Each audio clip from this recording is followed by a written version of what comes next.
The islands of Hoo and Darnet on the River Medway are dear to my heart and are steeped in history. I have been visiting these islands since 2012 and they never fail to inspire me. On each island is a Victorian fort, Hoo Fort and Fort Darnet. At one time, these forts were inhabited by soldiers stationed there to protect Chatham Dockyard from possible attack.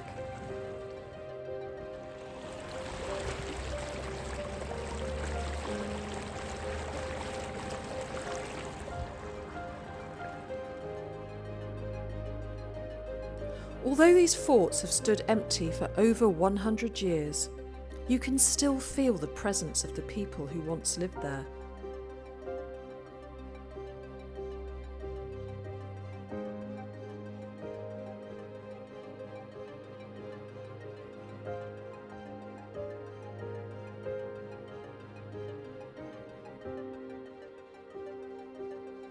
But even well before the forts were built, there were others who made the Medway their home almost 2,000 years ago, and they too have left their mark. Look at this, a gorgeous piece of Samian ware. Oh, isn't that nice? Isn't that nice? I wonder what that is on there. This is Roman fine dining ware. It's got that lovely orange shiny slip there, and there's something on there, but not quite exactly sure what that is. I'm imagining a lion, but I don't think it is a lion. Wow.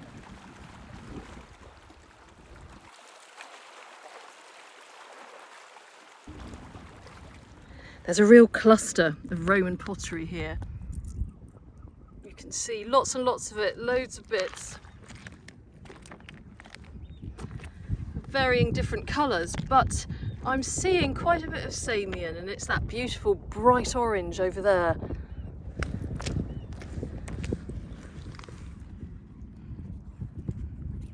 And there's no design on that bit, but I love finding Samian. It's just so smooth and shiny.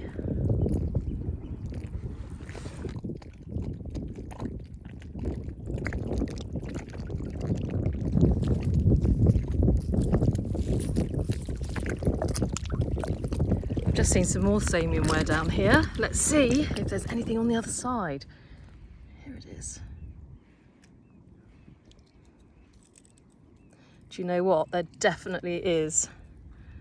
There definitely is something on there. Is there a little pool around here? So I'll take my trowel. There's another bit there as well. We'll come and get that bit in a minute. Let's just wash this bit off.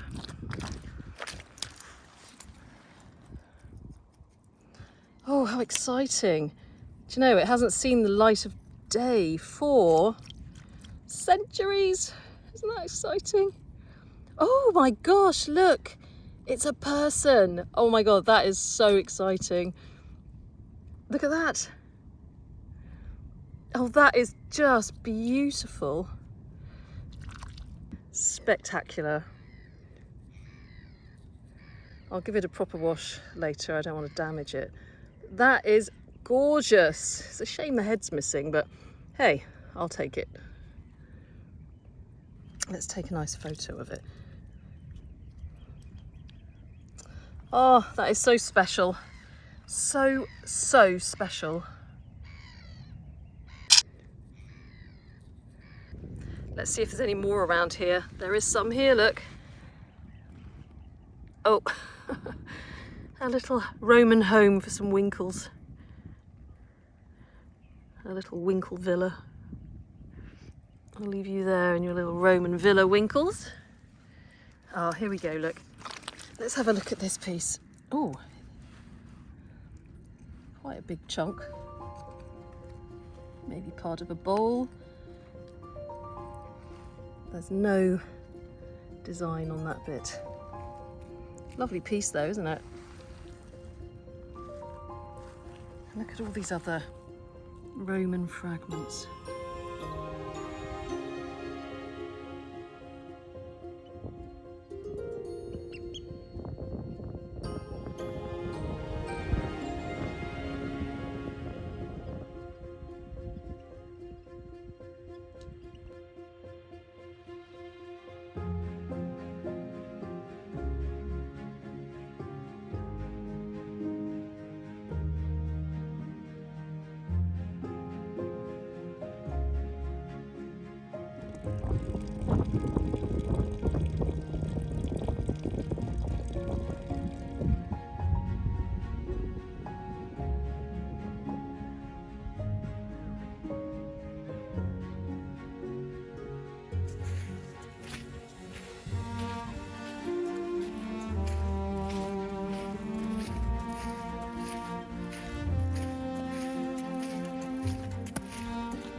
Oh, look at that. It's nice, isn't it? Number 1 there. And, oh yeah, look. I can see a name under these barnacles here.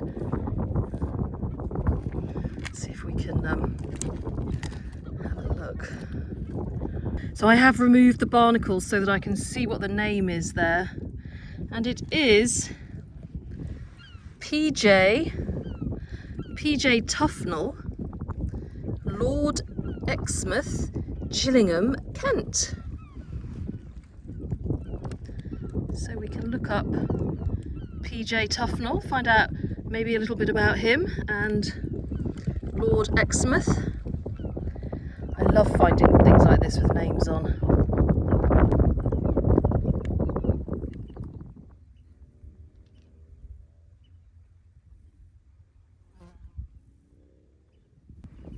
I've just seen a bit of pottery eroding out here, and I'm going to take a closer look at it. And look, it has an adorable little scene. Isn't that lovely?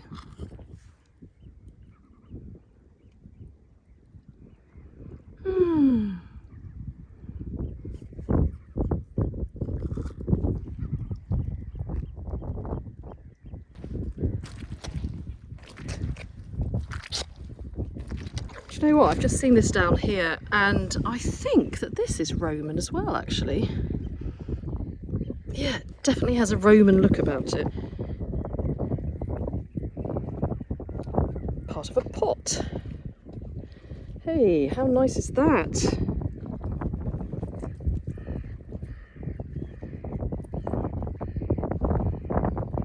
Wow.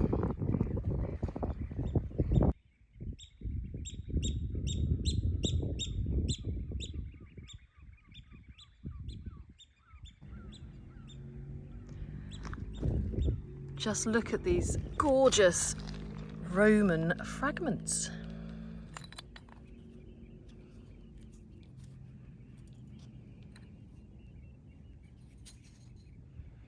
Like the base of a pot.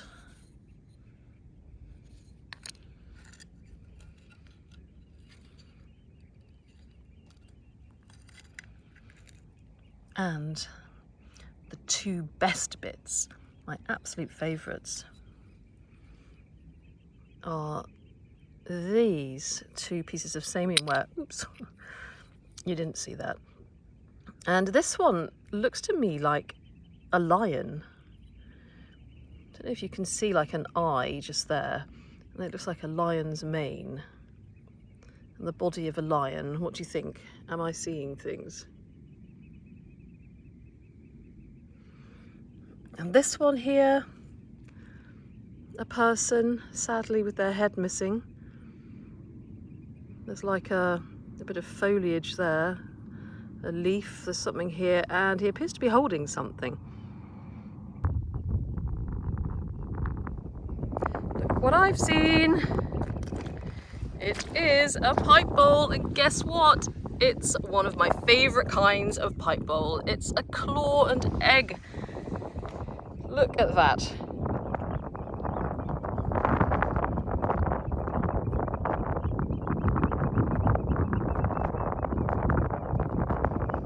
What a beaut.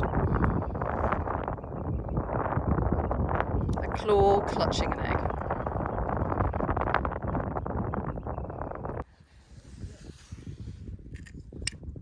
Look at this. Look at this. A piece of naval pottery.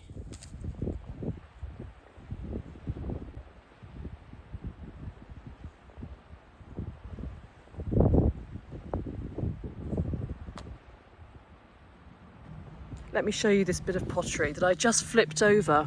It's always worth flipping bits of pottery over because sometimes you get a delightful scene on the other side. Just look at this.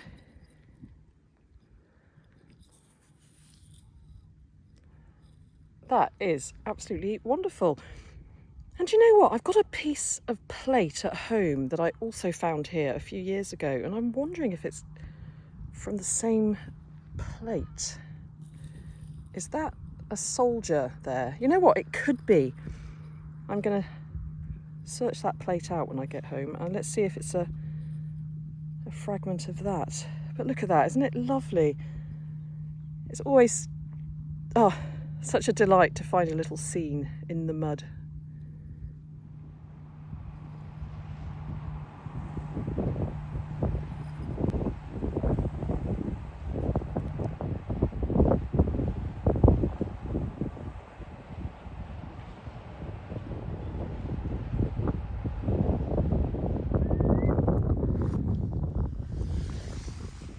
Look at this.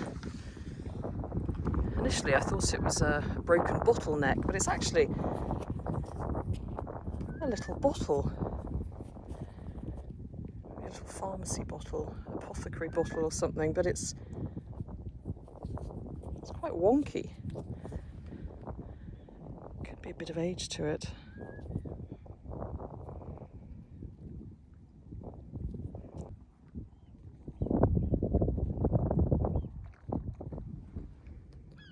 I've just turned over another piece and found a lovely little scene as well. I haven't looked at it properly yet, but let's have a look. Oh, it's one of my old favourites. It's that family. Mother, father and child. I've got a few of these pieces. And I'm always relieved that the plate or the cup has broken in the right place and that nobody got separated from the family.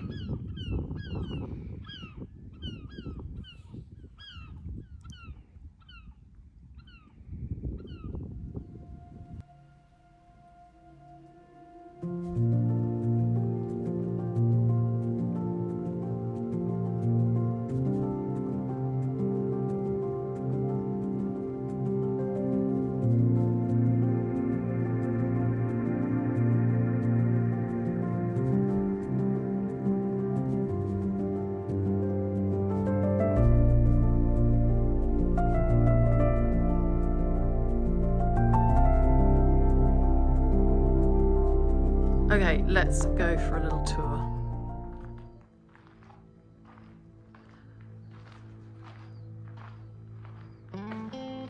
I'm always so amazed every time I come here at the beautiful vaulted ceilings.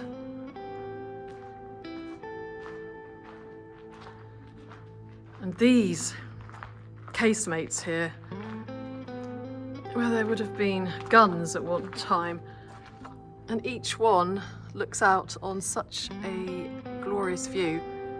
Right over there in the distance is Hoo Island and Hoo Fort.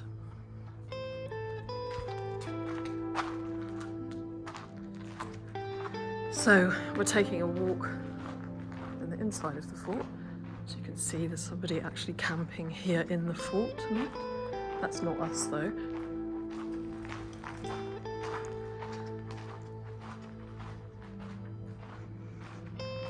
And in the middle, as I said, just take a look, everything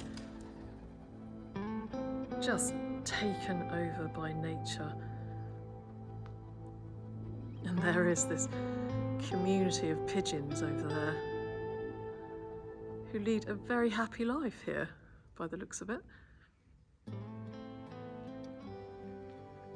And then just down below, where the accommodation would have been, and also the magazines where they kept all the gunpowder, it's all flooded because these forts, well, this one in particular, was built on such marshy ground.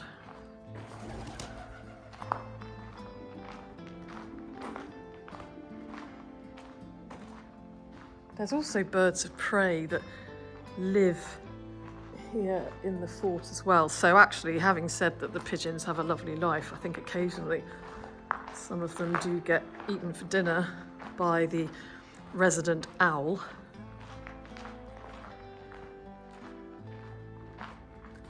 Here we are, back again at the makeshift studio.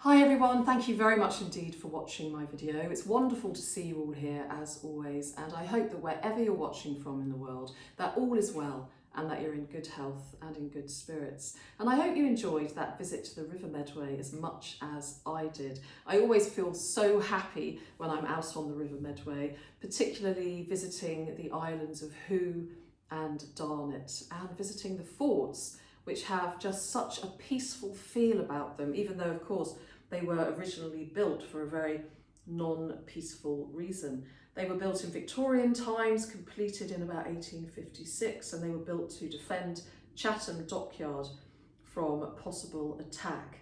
And it's hard to imagine now when you're standing in the forts, which are full of birds and bees and nature, that at one point there would have been soldiers there ready to fire these huge guns that would have been all around the interior of the fort, to fire these huge guns at a moment's notice. And of course those soldiers are long gone now and nature has completely taken over. And there's so much evidence scattered around, as you saw, of previous inhabitants of the River Medway. And of course there were people there well before those forts were even thought of. And in fact, it never fails to amaze me how you can find pieces of Roman pottery right next to a piece of Victorian pottery, or even in the case of a couple of years ago when I found this piece of Roman pinch neck flagon cozied right up next to a 1970s plastic ski mandarin and lemon yogurt pot.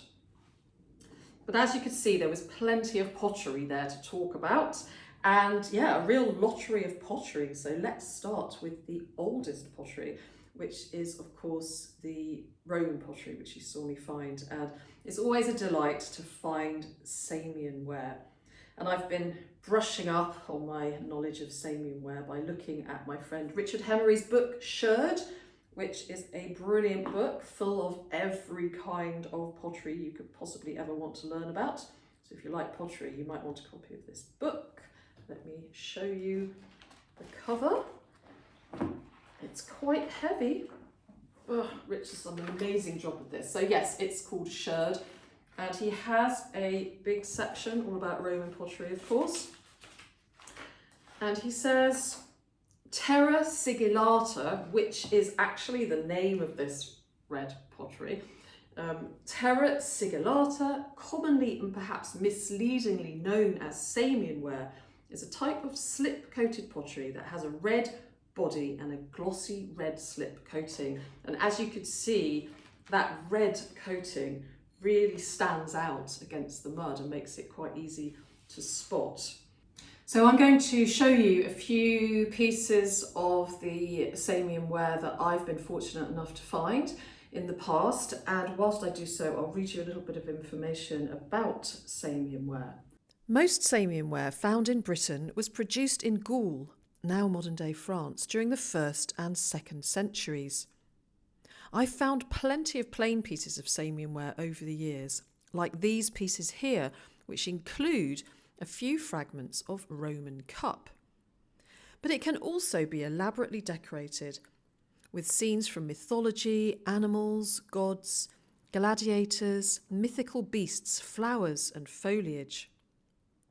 The decorations were mostly impressed onto the ceramic using a mould.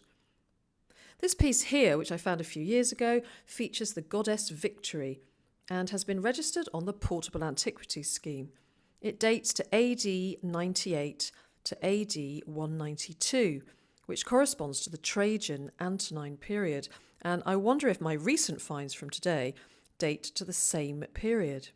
Samian ware was mass-produced and was used extensively in Roman Britain as fine dining ware, and it was often stamped or inscribed with the name of the potter. I'm fortunate enough to have found 2 such pieces, which are here, and it astounds me that the names on these pieces of pottery belong to people who lived almost 2,000 years ago. And so these 2 pieces here are really beautiful examples of decorated Samian ware with that mould impressed design on them. And I've been trying to find the match for the design on this website, which Richard Hemery suggests in his book, and I'll put the website up here. I've found a few that look kind of similar, but I haven't found one that I've thought, oh, that's absolutely definitely it. I mean, this one definitely looks like some kind of a sportsman. This one, yeah, I don't know. The more I'm looking at it, maybe it isn't a lion. Maybe that's just a figment of my imagination, but I'm sure I can see an eye there. So I don't know, maybe it is. What do you think? So I also have some of my plain Samian ware here, and some of you may remember when I was fortunate enough to find an entire Samian plate. This really is the find of a lifetime, and it is stamped with the potter's mark, a roofing off. And so yeah, a little update on this. I was given it back. I took it to the museum and they kept it for about 2.5 years. It's now been registered on the Portable Antiquities Scheme database, and I've now got it again. But if the museum actually want to have it back, or if they want to display it, then I shall be giving it back to the museum. Sometimes it's fun to imagine what kind of foods would have been in these dishes. I've actually got a Roman cookery book here, full of very interesting recipes, I have to say, and one of them is for stewed flamingo. And so the Romans would have made the sauce in a mortarium like this one, which I also found a few years ago. This could have been placed directly on the coals, and it's full of inclusions like little pieces of rock and flint, so that all the ingredients could be blended up really well together. There's a little pouring bit here, so the sauce could be poured directly onto the meat or whatever, the vegetables. And so this flamingo recipe, very interesting.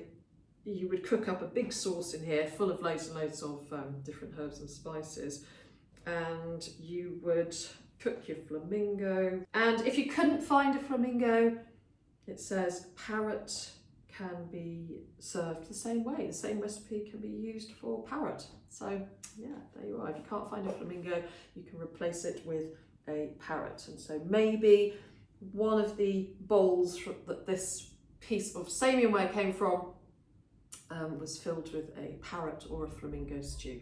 Certainly gets your imagination going, doesn't it? Well, it gets mine going anyway, maybe a bit too much. So let's have a quick look at some of the other pieces of pottery I've got here. We are jumping forward a few centuries now to this gorgeous piece of pottery here, which features a little soldier. Now, I mentioned that I had another piece that I thought might have come from the same plate. Well, it doesn't come from the same plate, but I think it's also a variation on the same design. It's just here. And in fact, what these are plates that would have been for children. I consulted another pottery expert, Dr. Richard Halliday, and he came back in a very short period of time and told me that these pieces are from child's wear and they date to around about 1850. Interestingly, same kind of time that the forts were being built, so maybe, I don't know, maybe there was some children over there as well. And they actually feature children dressed in soldiers' uniform, and they would be playing cards. So thank you very much to the two Richards for their pottery knowledge and expertise, Richard Hemery and Richard Halliday. What else have I got here? Oh, this gorgeous flagon look, which bears the name P.J. Tufnell. And P.J. Tufnell actually stands for Philip John Tufnell. And underneath P.J. Tufnell it says Lord Exmouth, Gillingham, Kent. And the Lord Exmouth was a tavern, and Philip Tufnell was actually the landlord of the Lord Exmouth from 1874 to 1882. And he would have been 54 in 1881. And this would have held a beer, I suppose. So maybe the soldiers in the fort used to occasionally have some beer, and yeah, who knows how this got there. But I love finding pottery with names on that you can research, and I looked up on the newspaper archives Philip Tufnell of the Lord Exmouth, and I came across a few newspaper articles, and he was obviously quite a nice man, because in one of them, one of his servants was found to be stealing money from him, and he recommended that the jury show her mercy. And then also a little bit later, there were a couple of people who were found in his tavern who weren't supposed to be there, and they did get fined something, or if they didn't pay the fine, they would get some hard labour. So interesting to read back on those newspaper articles from so long ago that are linked to this old piece of flagon that's been languishing in the mud for years and years. Just wanted to mention too this little fragment of pottery here. I've got quite a few pieces of this, this little design, and this one I can't remember what the name of the design is, but it's a little family, a little girl with presumably her parents, and I always love finding them, and I'm always very happy when the family are all together. Unfortunately though, I have found a few where the family have been separated. Now this one here, there's just the little girl and part of the parents, and this one here, the little girl really has disappeared altogether. So it's not always a happy tale, but mostly, I'm glad to say, when I find these fragments, the family are all together. So I think that's pretty much it about the pottery. I've got this piece here, which I also believe to be Roman, and I'll also show that to my Finds Liaison Officer to get his thoughts on that, because I'm not quite sure what kind of vessel that would have been. It looks like a quite a tall little vase or something. So that is it for my finds. So I just want to mention that tickets are now on sale for the exhibition, the mudlarking exhibition, which is going to be held at the Museum of London Docklands from April the 4th for about a year. I'll put the website here, and do go on in and buy some tickets to go and see some marvellous mudlarking finds, to hear some interviews with some fantastic mudlarks, and to learn all about mudlarking on the River Thames. It's bound to be an absolutely superb exhibition. There's going to be some art there as well, inspired by the River Thames, And I've lent a couple of my finds too, so I'm really happy about that. And so, yeah, get your tickets and maybe see you there. Apart from that, I think that's about everything really. And I'd just like to say a big thank you to you all for watching my video, for watching all my videos. Thank you to everybody who has donated to my Ko-fi account and to my super thanks. I really appreciate your donations, and I appreciate each and every one of you. And I hope you go on to have a good week ahead. Don't forget to take some time out for yourself and do something that you enjoy doing. And if you've got any thoughts or ideas about any of these finds or any other comments that you wish to make, please put them down in the comments below. I'm always delighted to hear from you. And I'm very much looking forward to seeing you again very soon for some more adventures searching for history in the mud. And in the meantime, please take care of yourselves. Sending you lots of love from here in London. Bye-bye. Is a place I would go. We might get ourselves lost. We may never be found. If ever that day comes around.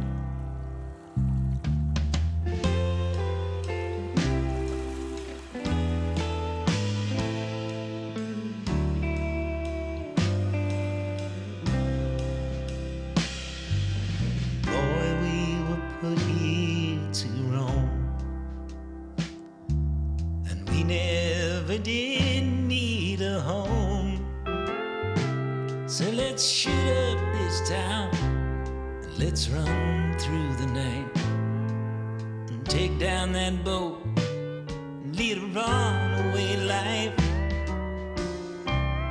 where the blue waters flow. Oh, this is the place we will go, and we'll be thick as thieves, run off, you and me, 'cause boy, we were put here to roam.